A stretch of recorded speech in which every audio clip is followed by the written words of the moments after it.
warahmatullahi wabarakatuh. Kembali lagi bersama saya Sani Saifuddin. Di sini saya akan menjelaskan tentang perencanaan audit dan prosedur analitis.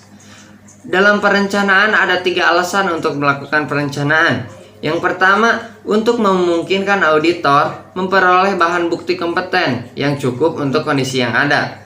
Yang kedua, membantu menjaga biaya audit tetap wajar. Dan yang ketiga, menghindari kesalahpahaman dengan klien. Perencanaan audit dan perencanaan pendekatan audit. Yang pertama harus menerima klien dan melakukan perencanaan audit awal. Yang kedua, memahami bisnis dan industri klien. Yang ketiga, menilai risiko bisnis klien. Dan yang keempat, melaksanakan prosedur analitis pendahuluan. Menerima klien dan melakukan perencanaan audit awal. Yang pertama, kita harus mengenal klien itu klien baru atau klien lama.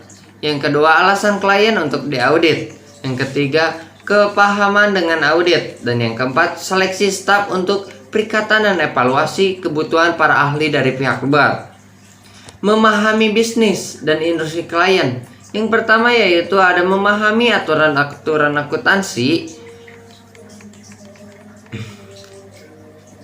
Yang pertama yaitu ada memahami aturan-aturan akuntansi yang khas dari industri tersebut untuk mengevaluasi apakah laporan keuangan klien sesuai dengan prinsip akuntansi yang berlaku umum. Dan yang kedua, mengidentifikasi risiko dalam industri yang akan mempengaruhi risiko audit yang dapat diterima. Dan yang ketiga, agar dapat mengidentifikasi risiko bawaan. Menilai risiko bisnis klien. Ada 3 yaitu gagal mencapai tujuannya.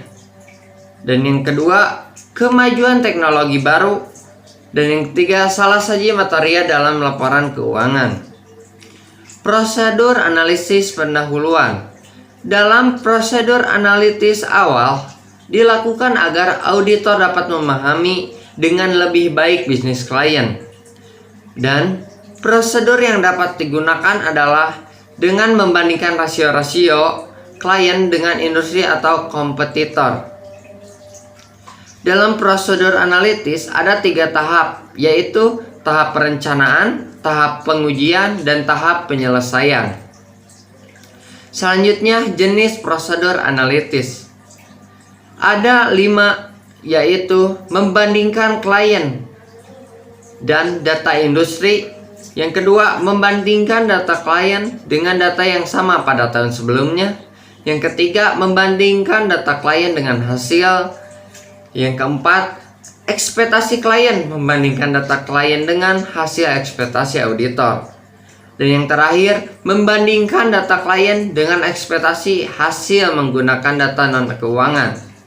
Sekian pembahasan dari saya tentang perencanaan audit dan prosedur analitis. Jangan lupa like, comment, and subscribe. Wassalamualaikum warahmatullahi wabarakatuh.